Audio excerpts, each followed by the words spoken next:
Ha guys, let's get more news about Warriors, but first don't forget to subscribe to the channel and leave a like. Warriors reveal Jonathan Kuminga update before Grizzlies game in their quest to avoid the play-in tournament and possibly move up in the Western Conference standings. The Golden State Warriors face a big game with big playoff implications on Tuesday against the Memphis Grizzlies. They currently hold 6th place in the West with a 43-31 record, but they're just half a game ahead of the 7th place Minnesota Timberwolves. Meanwhile, Memphis is in 5th place at 1 game ahead of the Warriors with a 44-30 record. Golden State forward Jonathan Kuminga left Sunday's 148-106 victory over the San Antonio Spurs due to a pelvis injury. The team has announced that he's questionable for Tuesday's game. Kuminga was a disappointment in his first 2 NBA seasons, but this season and last he has emerged as a key player for the Warriors. He's averaging 16.0 points in 25.00 minutes a game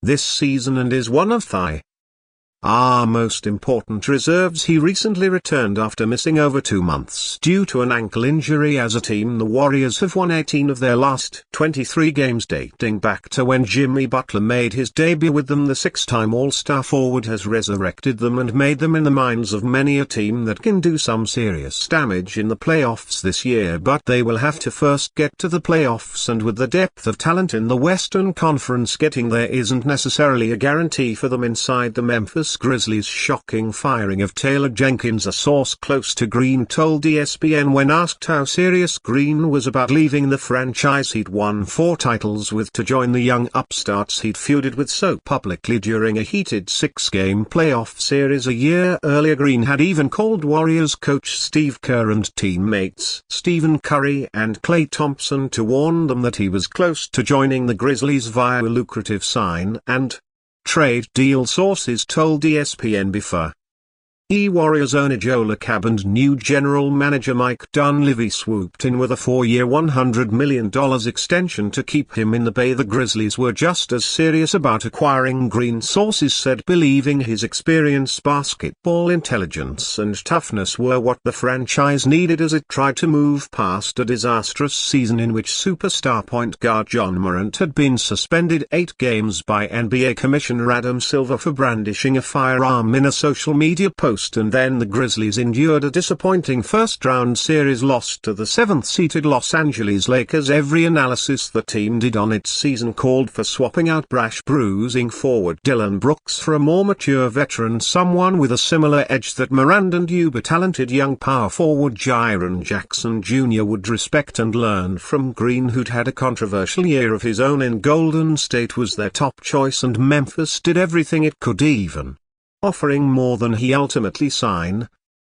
For in Golden State, sources said, to lure him away. They wanted Green so badly, sources said, because he saw not only how good the Grizzlies were during their epic 2022 playoff series, but also how far they still had to go. Memphis is going to get their reality check, Green said after that series, and indeed everything that has happened in Memphis since that high water mark in 2022 has been something of a reality check. Ultimately, Memphis pivoted to sign veteran Derrick Rose and trade for guard Marcus Smart in an attempt to fill the void left by Brooks, whose toughness and work ethic were critical but perhaps underappreciated cultural tone setters for the young Grizzlies. But the Smart deal didn't pay dividends, prompting the Grizzlies to trade him to Washington in a salary dump deal before this year's deadline. They'd also tried to trade for Mikal Bridges and Dorian Finney-Smith, sources said, because they knew they needed an elite wing defender to replace Brooks. It remains to be seen whether Morant, Jackson and Desmond Bane are good enough to develop into the kind of championship contender they once seemed destined to become. If they are, what will it take to get them back on that track? The short answer, they believe, was the decision they made that longtime coach Taylor Jenkins would not be the man to lead them, though he was fired in one of the more shockingly timed firings in recent NBA history just 9 games before the playoffs were set to begin. The long answer is more complicated, but it still centers on optimizing Morant, and they're running out of time to find find the right leadership and direction to do so. One day after the team fired Jenkins, Memphis general manager Zach Keyman stood in front of Electron and explained his decision to fire his head coach and two assistants so late in the season. Urgency is a core principle of ours, he said. My expectations are clarity of direction.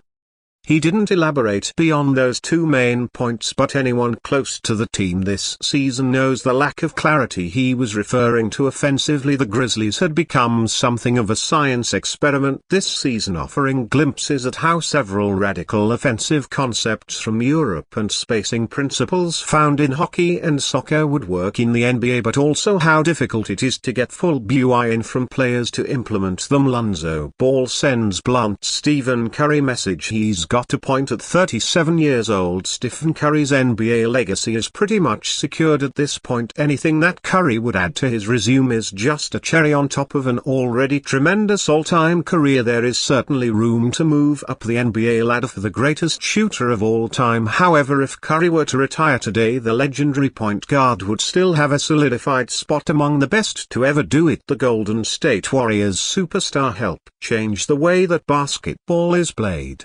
The NBA would look wildly different had Curry and the Warriors not come along and modernized the game. That part of the legacy for the Warriors guard will never be in question. Chicago Bulls guard Lonzo Ball certainly does not underestimate the impact that Curry and his Warriors have had on basketball. On an episode of The Warrior Show with Lonzo Ball, the two-way guard opened up on the historic impact that the four-time champion has had on the game of basketball. Ball said, "Is he the most influential player?"